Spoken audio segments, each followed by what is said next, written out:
Bismillahirrahmanirrahim. Alhamdulillahi rabbil alamin wa bihi nasta'in ala umurid dunya waddin. Wassalatu wassalamu ala asyrafil anbiya wal mursalin sayyidina wa habibina Muhammadin wa ala alihi wa sahbihi ajma'in. Qala al-musannif al-imam al-habib Abdullah bin Alawi al-Haddad rahimahullah, nafa'ana bi'ulumihi biddaraini amin. Masya'nu bi syuhudit taqsiri fit taqsir. Inna masya'nu syuhudut taqsir fit tashmir. Masya'nu tidaklah suatu yang mulia pada melihat kekurangan dalam kekurangan. Hanya saja sesuatu yang mulia itu melihat kekurangan dalam kesungguhan. Nah, maksudnya adalah tidaklah sesuatu keadaan yang mulia pada melihat kekurangan dalam kekurangan. Artinya kalau kita ini banyak melakukan maksiat, banyak meninggalkan yang diwajibkan oleh Allah, lalu kita merasa diri kita ini kurang, merasa diri kita ini jauh dari Allah, itu bukan sesuatu yang mulia. Bukan sesuatu yang mulia melihat kekurangan dalam kekurangan. Orang yang maksiat kepada Allah lalu melihat dirinya itu kurang baik, itu bukan sesuatu yang mulia. Nah, yang mulia itu orang yang melihat kekurangan dalam kesungguhan. Ia sudah taat kepada Allah, ia sudah menjunjung segala perintah Allah, sudah menjauhi yang dilarang oleh Allah, tapi tetap merasa dirinya itu masih hina, tetap masih merasa dirinya kurang dalam mengagungkan Allah, tetap masih merasa dirinya ini belum sepenuhnya menjadi hamba Allah. Nah, itu yang hebat. Yang hebat itu.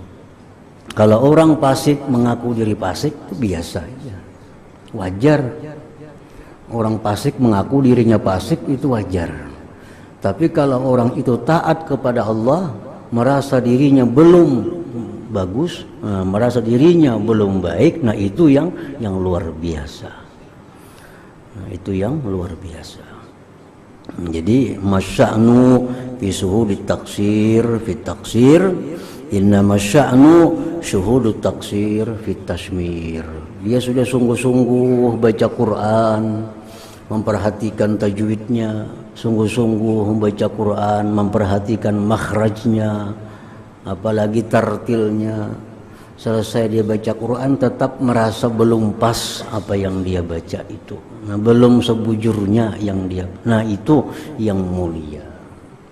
Kalau orang baca Quran kada tahu di tajwidnya, kada tahu di panjang handapnya, kada tahu makhrajnya, baca Quran lalu dia merasa bacaannya masih kurang bagus, itu biasa aja, memang kada bagus lagi bacaannya, masih dianggap biasa. Inna masya'nu suhudut taksir fit tashmir.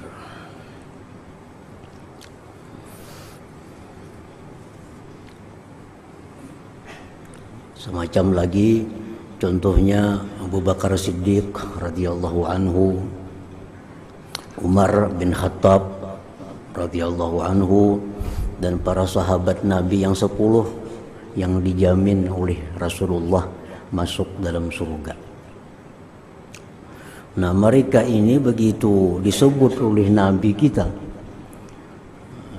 ahlul jannah, justru mereka makin mendekatkan diri kepada Allah, makin banyak ibadah, makin takut dengan perbuatan maksiat.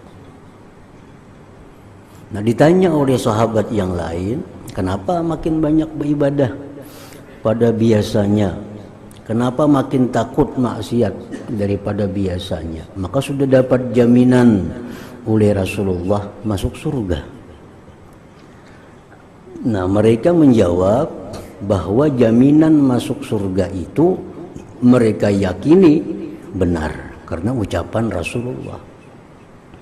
Tetapi kenapa kami selalu taat kepada Allah walaupun sudah ada jaminan, tetapi kami khawatir kalau ada syarat-syarat lain yang tidak disebutkan oleh Rasulullah Sallallahu Alaihi Wasallam. Nah, jadi jaminan itu sedikit pun kadang membuat hati mereka menjadi lapang. Jaminan itu kadang sedikit juga pun membuat mereka lemah untuk beribadah, walaupun sudah dijamin. Nah, karena apa? Karena ada kemungkinan jaminan itu bersyarat. Syaratnya kada disebutkan. Syaratnya disebutkan. Barangkali misalnya itu Abu Bakar ujar Nabi ahli surga dengan syarat, nah ibadahnya makin bagus. Nah siapa tahu, kan jaminan syaratnya kada disebut oleh Nabi. Syaratnya kada disebut. Jadi makin ada jaminan masuk surga, ya makin merasa kurang, makin merasa takut. Nah itu yang sebenar-benar keadaan, itu yang sebenar-benar kemuliaan. Orang sudah diberi jaminan oleh Nabi masuk surga, kadang melemahkan mereka untuk taat kepada Allah, kadang mengendurkan taat, bahkan menambah semangat mereka karena kada tahu syarat tadi. Syarat itu kada tahu. Umar masuk surga, ya Nabi dijamin. Nabi nggak situ aja. Barangkali ada syarat Umar masuk surga jika Umar itu menambah taatnya. Nah itu kata disebut Nabi. Nah jadi lalu jaminan itu kada berarti apa-apa bagi mereka. Nah jadi itu yang benar, itu yang mulia. Kalau kita ada jaminan Nabi masuk surga, nah mungkin kita lalai, mungkin kita kendur, mungkin kita biasa karena sudah dijamin oleh Nabi masuk surga. Nah itu perilaku orang yang tertipu, mughtarrin ngarannya, orang yang terperdaya. Orang yang terperdaya. Macam ada hadis ru'ya, hadis mimpi dari seorang wali. Nah, ini bermimpi bertemu Nabi. Bertemu Nabi, jar Nabi, man safahani wa safaha man safahani ila yaumil qiyamah dakhalal jannah. Ini dalam mimpi seorang wali. Artinya dalam mimpi itu si wali ini bersalaman lawan Nabi. Lalu jar Nabi, siapa yang bersalaman dua aku, bersalaman dengan orang yang pernah bersalaman dua aku, atau bersalaman dengan orang yang pernah bersalaman dua aku sampai hari kiamat, dakhalal jannah, dia masuk surga. Nah, bangun wali tadi dari mimpinya, bangun. Siang hari di pengajian, si wali ini mengajarkan itu. Ya wali itu, aku malam tadi bermimpi bertemu Nabi, jar Nabi, siapa yang bersalaman dua aku atau bersalaman dengan orang yang pernah bersalaman dua aku, atau bersalaman dengan orang yang pernah bersalaman sampai hari kiamat, masuk surga. Lalu si murid ini bersalaman lawan si wali tadi.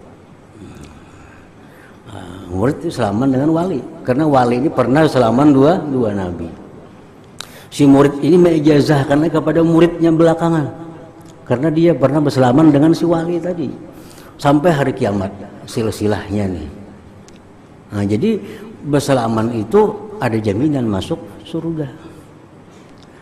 Nah, tapi mereka orang dahulu itu begitu berijazah musafahah ini, ijazah salaman ini bukan menambah kendur, bukan kendur ibadahnya, justru tambah semangat beribadah. Nah, kalau pantang-pantang sudah bersalaman lawan wali, dijamin masuk surga, lalu lalai baik. Nah itu tertipu ngarannya, terperdaya dengan hadis itu. Padahal itu justrunya hadis itu memberikan semangat, memberikan spirit lagi untuk tambah ibadah. Kenapa? Karena jangan-jangan ada syarat. Nah syarat itu kita kada dipadahkan oleh Nabi. Jar Nabi misalnya siapa yang berselaman dua aku matinya ke surga apabila kada disebut oleh Nabi kan kita kada tahu. Jadi jaminan itu kada menambah mereka yakin bakal ke surga, kada menjadikan mereka malas beribadah, kada, justru menambah semangat mereka. Nah ini yang mulia, ini yang bujur-bujur asya'an sebenarnya, keadaan yang mulia. Jadi orang yang sudah merasa dapat kesempatan ibadah yang banyak justru masih merasa kurang. Nah itu yang mulia. Kalau orang yang sudah kurang, nah merasa kurang, itu bukan sesuatu yang mulia.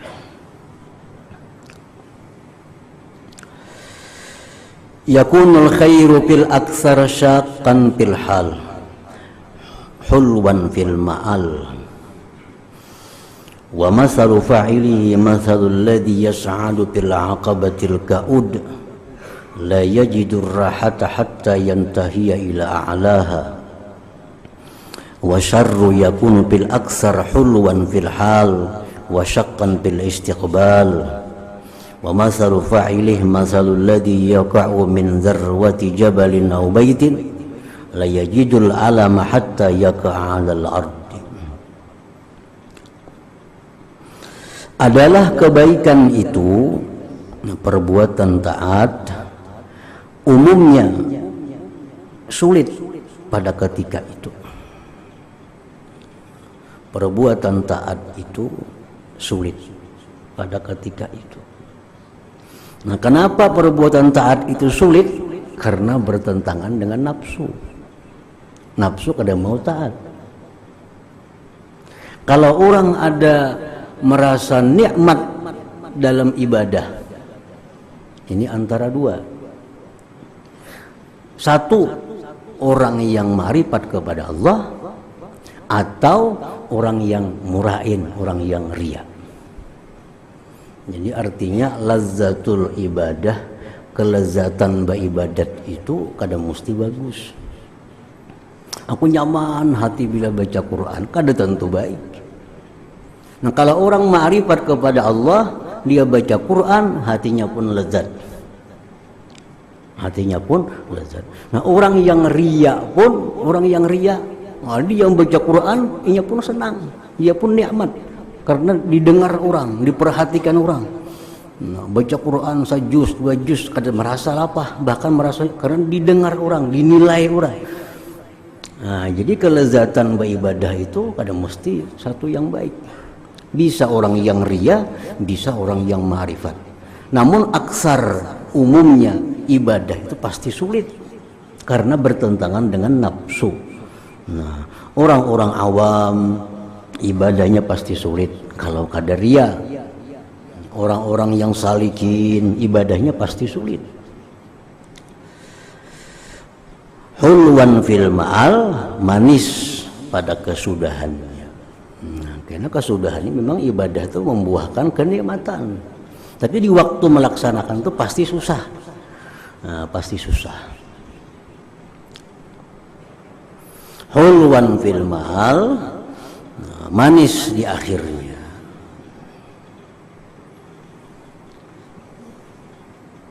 Wa masalul fa'ilihi masalul ladzi yas'adu bil aqabatil ka'ud, dan perumpamaan orang yang melakukan kebaikan itu seperti orang yang naik pada gunung yang tinggi,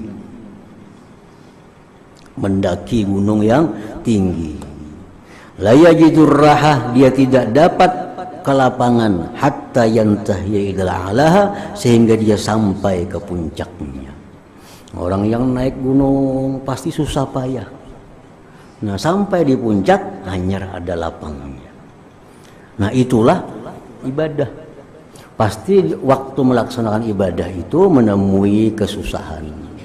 Karena sudah tuntung, sudah selesai ibadah itu, hanya ada merasakan manisnya ibadah. Biar Nabi lis-shaim farhatani yafrahuhuma. Orang yang puasa itu ada kegembiraan, dua kegembiraan yang dia rasakan. orang yang puasa. Iza aftara fariha. Nah, bila sampai waktu berbuka, orang puasa tuh senang. Karena sudah suntuk. Rahatannya puasa, tengah hari, hari panas, tentu susah. Begitu dia buka puasa sampai tenggelam matahari, nah kegembiraannya ada, manisnya ada, nikmatnya ada. Dan nikmatnya itu kada dirasakan oleh orang kada puasa. Orang kada puasa itu justru sedih waktu orang berbuka. Orang yang kada puasa, nah karena waktu orang buka puasa, dia sedih. Tapi yang buka puasa sampai waktunya dia menemui kegembiraan. Itu kegembiraan yang pertama. Wa iza laqiya rabbah, kegembiraan yang kedua di waktu bertemu Tuhan. Fariha bi saumih, dia gembira dengan puasanya. Nah, ini contoh ibadah. Waktu melakukannya sulit, melakukannya itu payah. Nah, sudah selesainya nyar dapat kenikmatan, dapat manis. Wa syarru yakunu fil aksar hulwan fil hal wa syaqqan fil istiqbal. Dan kejahatan, kemaksiatan itu pada umumnya manis pada ketika itu dan sulit pada kemudian hari. Fil istiqbal. Nah, ini masa yang akan datang. Wa masalu fa'ilihi masalul ladzi yaqa'u min dzarwati jabalin aw baitin la yajidul alama hatta yaqa'a 'alal 'ard. Perumpamaan orang yang melakukan kejahatan itu seumpama orang yang jatuh dari puncak gunung atau atas rumah. Dia tidak merasakan sakit sehingga dia jatuh ke permukaan bumi. Orang yang gugur di puncak gunung itu sakit lainnya kada. Sudah ke tanah kira jangan berpatahan awaknya. Orang di awang-awang itu ya kada ada merasa sakit. Nah, orang yang melakukan maksiat itu dia manis. Tapi istiqbal di belakang harinya menemui kesulitan. Orang yang minum arak nikmat, nyaman. Tapi kena dalam dunia pun dia akan dapat hukuman berupa cambuk sekian puluh kali atau 100 kali. Nah, orang yang melakukan zina manis, tapi kena ditangkap orang, dia akan dicambuk 100 kali atau dirajam sampai mati. Nah, itu istiqbalnya pahit, masa depannya susah. Kalaupun di dunia dia selamat daripada hukuman, nah di akhirat kelak akan ada hukuman yang menunggunya.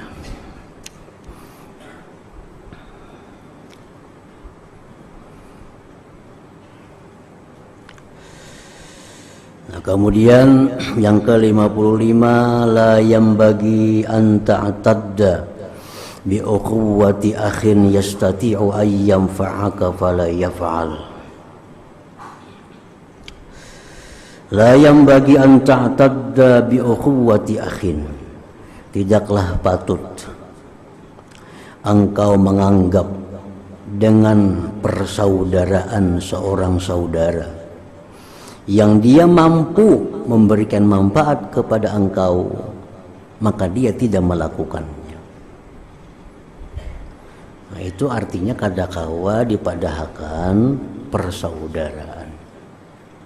Kita dalam keadaan susah, ada saudara kita, ukhuwah, ada orang yang mengikat saudara dengan kita. Ini bisa membantu kita, tapi kadang membantu. Nah, ini kadang kau dipadahkan saudara. Nah, itu sudah putus persaudaraannya. Nah, kita dalam keadaan susah, ada kawan kita yang padahalnya bisa membantu kita, tapi kadang membantu kita. Itu sudah kada kau dianggap lagi ada persaudaraan dengan orang itu. La yambagi an ta'tadda bi ukhuwati akhin yastati'u ay yanfa'aka fala yaf'al.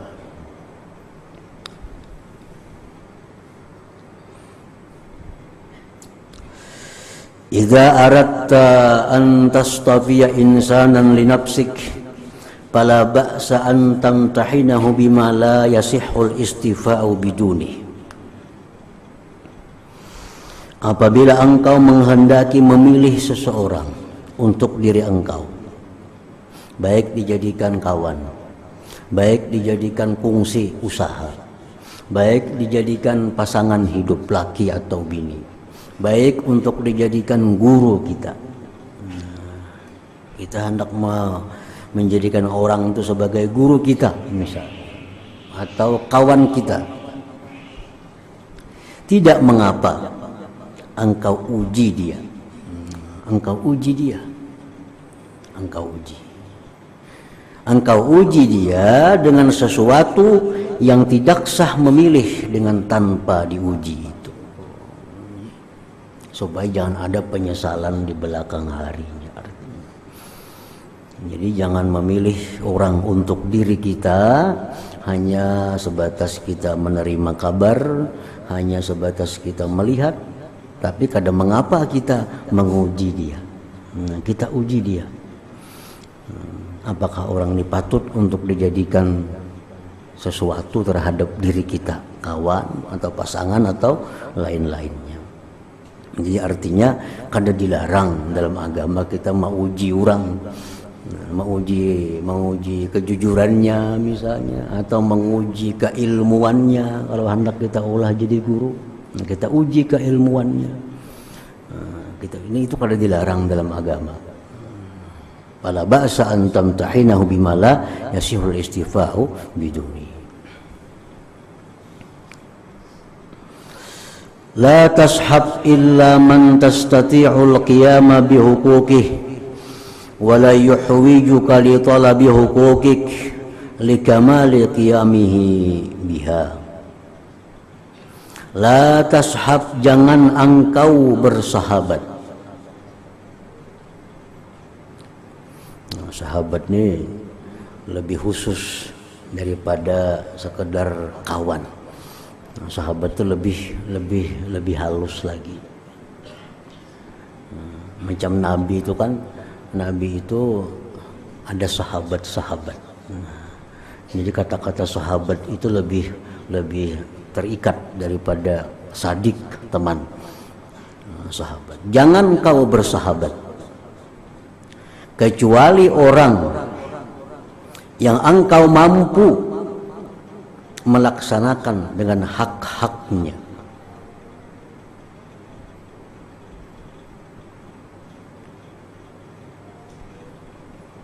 Setiap orang itu mempunyai hak yang berbeda-beda dengan kita. Kalau orang ini misalnya statusnya orang ini pedagang, itu haknya lawan kita macam ini. Kalau orang ini statusnya ahli ibadah, maka hak orang itu kepada kita ini. Kalau orang itu misalnya apalah, haknya lain terhadap kita. Lain status orang, tentu lain haknya kepada kita. Kalau ini orang tua, lain haknya lawan kita daripada orang yang sebaya kita.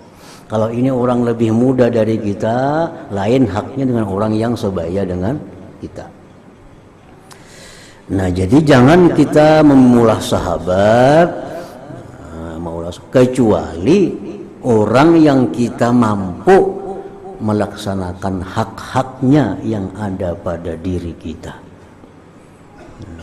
Supaya kita jangan dituntutnya di akhirat kainya. Karena sahabat itu akan menuntut. Sahabat kita akan melaksanakan haknya. Jadi kita cari sahabat itu orang yang mana kita bisa melayaninya, yang mana kita bisa melaksanakan hak-haknya yang ada pada diri kita. Nah, itu sahabat.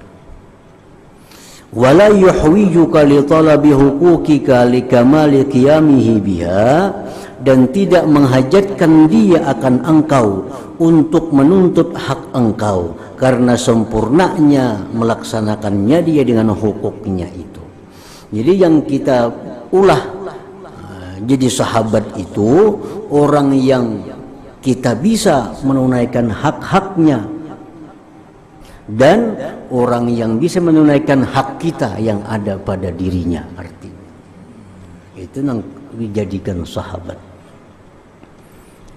kita ini bisa melaksanakan hak-haknya, inya pun bisa melaksanakan hak-hak kita yang ada padanya. Nah, itu yang dijadikan sahabat. Kalau kita kada-kawa macam itu, cukup sekedar kenal biasa, cukup sekedar kawan biasa, kada perlu diulah menjadi sahabat.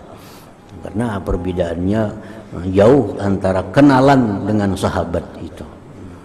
Kita kenal lawan inya, patuh lawan inya, ya kada jadi masalah. Tapi kalau untuk dijadikan sahabat, itu mesti orang yang kita bisa melaksanakan haknya yang ada pada diri kita, dan dia pun bisa melaksanakan hak kita yang ada pada dirinya.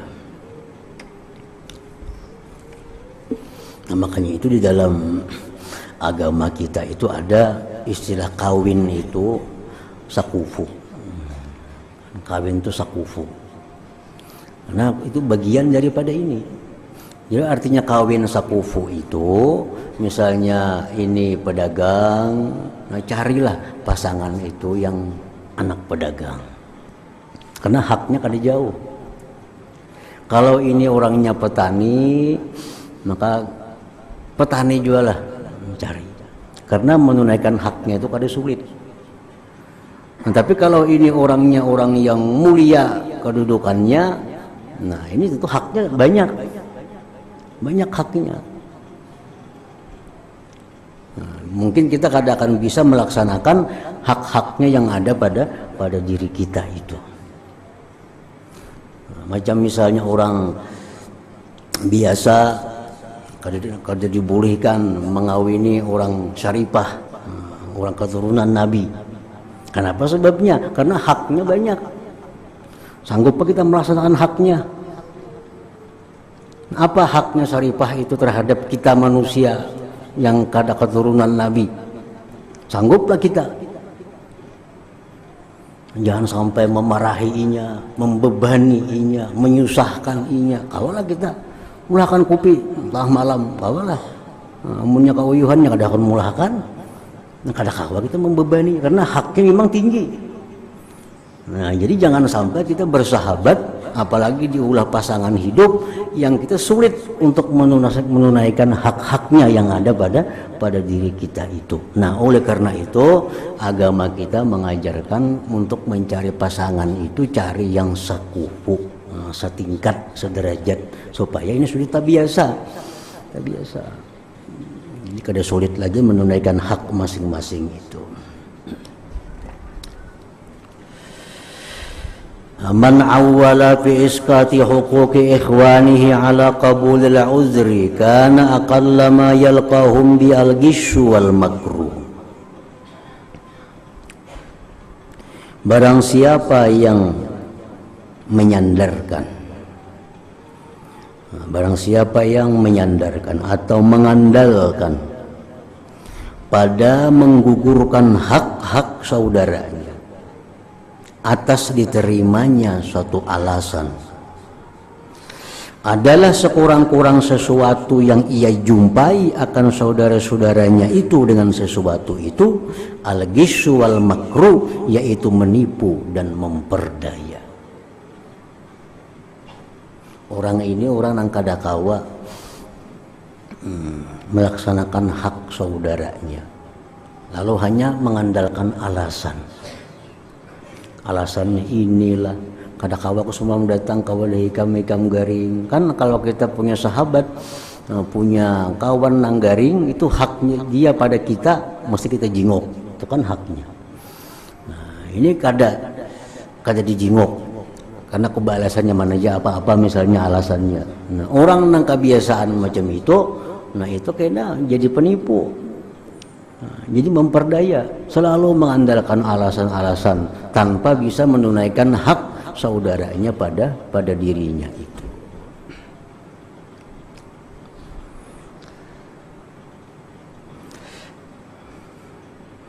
Akrim ikhwanaka ikraman tastati'ud dawama alaihi wa illa kana ma'alul amri idal wahsyah wal qati'ah. Akrim ikhwanaka, muliakanlah saudara-saudara engkau, akan sebagai memuliakan yang engkau kuasa mengekali atas memuliakan itu.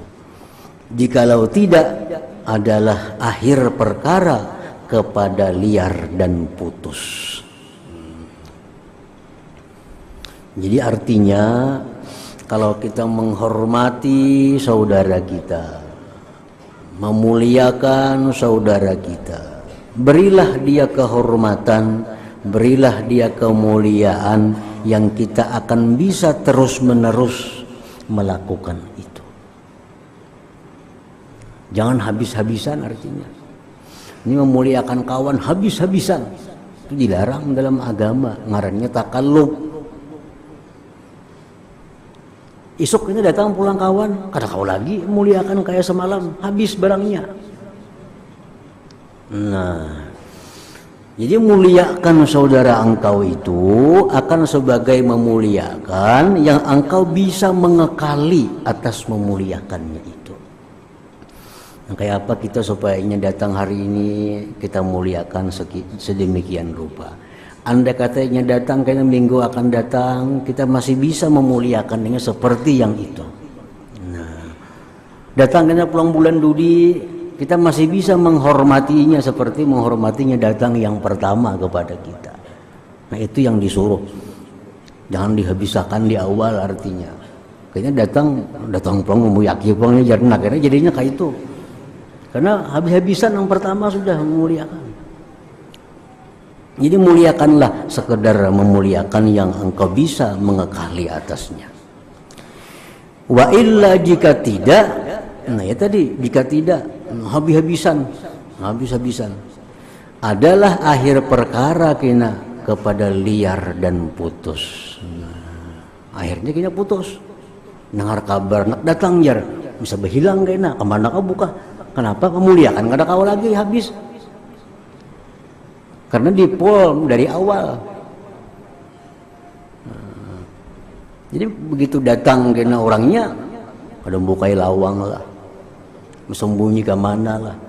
Akibatnya akibat dari awal sudah dihabiskan memuliakan itu. Nah, jadi muliakanlah saudara engkau itu dengan kadar kemuliaan yang engkau bisa terus menerus atasnya. Jika tidak demikian, kena akhir perkara kepada liar dan putus. Nah, ingat situ at-ta'wil ala darbaini. Ila hadratin Nabi sallallahu alaihi wasallam al-Fatihah. Bismillahirrahmanirrahim. Maliki yaumiddin. Iyyaka na'budu wa iyyaka nasta'in. Ihdinas siratal mustaqim. Shiratal ladzina an'amta 'alaihim ghairil maghdubi 'alaihim.